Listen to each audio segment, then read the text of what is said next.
Hi, this is Nagendra from ఎన్ఎస్కిప్ channel. ఈరోజు మన టాపిక్ ఇక్క మూవీ రివ్యూ. ఇది నెట్ఫ్లిక్స్లో తెలుగులో కూడా అవైలబుల్గా ఉంది. ఫస్ట్ ఆఫ్ ఆల్ ఈ మూవీ కోసం చెప్పాలంటే బాగా తీశారు. వెల్ రిటనబుల్ మూవీ అనే చెప్పాలన్నమాట.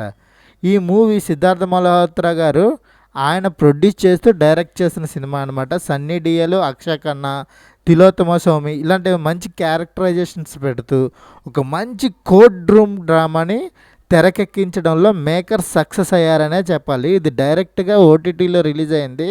మూవీలో రిలీజ్ చేయకుండా, థియేటర్లో రిలీజ్ చేయకుండా ఎందుకున్నారో నాకైతే తెలియదు, కానీ ఇది నెట్ఫ్లిక్స్లో అవైలబుల్గా ఉంది. తెలుగులో కూడా మంచి డబ్ అయింది. మంచి మూవీ అనే చెప్పాలి. ఇంకా స్టోరీ విషయానికి వస్తే, ఒక అర్ధరాత్రి 12 గంటల 1 గంటకి ఒక అమ్మాయి హత్య చేయబడి ఒక కారులో నుంచి తోసి పడేస్తుంది అనమాట. అది ఆ కారు అక్షయ్ ఖన్నాది. ఆయన మీద ఆరోపణలు వచ్చి ఆయన జైల్లో అరెస్ట్ చేస్తారు.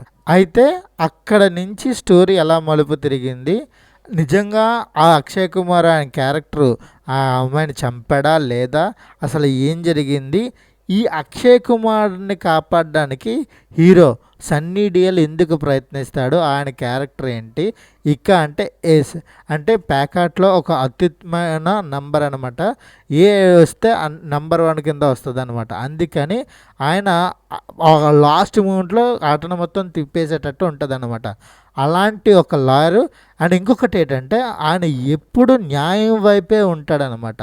అయినా ఈ స్టోరీలో ఇక్కడ అన్యాయం వైపు ఉంటున్నాడని చాలామందికి పోర్ట్రేట్ చేస్తాడు. అది ఎందుకు అన్యాయం వైపు ఉండాల్సిన వచ్చింది. ఇంకొక విషయం ఏంటంటే, స్టోరీలో సింపుల్గా చెప్పాలంటే అక్షయ్ కుమార్ చంపేస్తాడు. అది క్లియర్గా తెలుస్తుంది. ఆయనకి అన్ని విధాల వ్యతిరేకాలు ఉంటాయి. ప్రతిదీ కూడా ఆయనకి వ్యతిరేకంగానే ఉంటుంది. కానీ కోర్ట్ రూమ్ డ్రామాలో అది ఎంతలా మ్యానిపులేట్ చేస్తాడంటే యాడ్స్ ఆఫ్ అండి. రైటింగ్ మాత్రం హైలైట్గా ఉంది. ఒక్కొక్క సీన్స్ అయితే నాకే సింపుల్గా చెప్పాలి అంటే, ఇది ఓపెన్ అండ్ షట్ కేస్ అని ఈజీగా కొట్టి పారేసిన కేసుని హీరో విలన్ని ఇక్కడ ఆయన ఉపయోగించి ఆయన నుంచి ఎలా తప్పించాల్సిన అవసరం ఏముంది అన్నదే కదా స్టోరీ. అసలు తప్పించాలని మనమే అనుకుంటాం అనమాట. అలా క్రియేట్ చేస్తాడు స్టోరీని. దానికి ఒక బ్యాక్గ్రౌండ్ స్టోరీ ఉంటుంది. అది మాత్రం హైలైట్గా, అరే మళ్ళీ దొరకకుండా తప్పించాలి, త్వరగా తప్పించేస్తే బెస్ట్. ఆ విలన్ హత్య చేసినా పర్లేదు, ఫస్ట్ ఇక్కడి నుంచి హత్య చేయలేదని నిరూపించాలి, హీరోయే గెలాలి అనేలాగా ఒక స్టోరీని ఒక రిటర్నబుల్గా చేసి మంచి ఎక్స్పీరియన్స్ ఇవ్వడంలో మేకర్ సక్సెస్ అయ్యారు. మంచి స్టోరీ తీసేయడంలో అని చెప్పడంలో ఎటువంటి అతిశయోక్తి లేదు. ఈ మూవీని మిస్ అవ్వద్దు, డెఫినెట్గా చూడమని నేను కోరుకున్నాను అనమాట. ఎందుకంటే ఇలాంటి కోర్ట్ రూమ్ డ్రామాని మనం చాలా తక్కువ చూస్తాం. చాలా కోర్ట్ రూమ్ డ్రామాలు వచ్చాయి, కానీ వాటన్నిటికన్నా భిన్నంగా ఉంది. ఎందుకంటే సాక్ష్యాలన్నీ ఎదుర్కొంటూ ఉంటాయి అనమాట. ఈజీగా పడిపోతాడు, ఈయన ఈజీగా చంపడని అందరికీ తెలుస్తుంది. దాన్ని ఎలా తిప్పాడు, ఆటను ఎలా తిప్పాడు అన్నది హైలైట్గా చూపించాడు. అండ్ ఆ క్యారెక్టర్లో సన్నీ డియోల్ ఇరక్కొడేశాడు.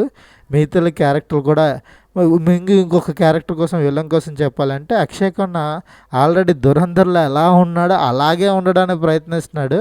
అదే మేనరిజంతో ఉంటే మనకి హిట్ అవుతుందేమో అని మేకర్స్ చెప్పినట్టున్నారు. అది మారిస్తే బాగుండేమో అనిపించింది.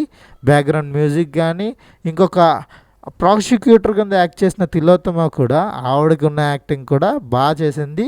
ఆవిడ రోల్ కూడా చాలా బాగుంది. ఈ మూవీ ఎందుకు చూడమంటున్నానంటే, ఒక ఎడ్యుకేషన్ కోసం కూడా చూడమని నేను కోరుకుంటున్నాను అనమాట. నెక్స్ట్ త్వరలో వీలైన త్వరగా నేను ఇంకొక వీడియో పెట్టడానికి ట్రై చేస్తాను.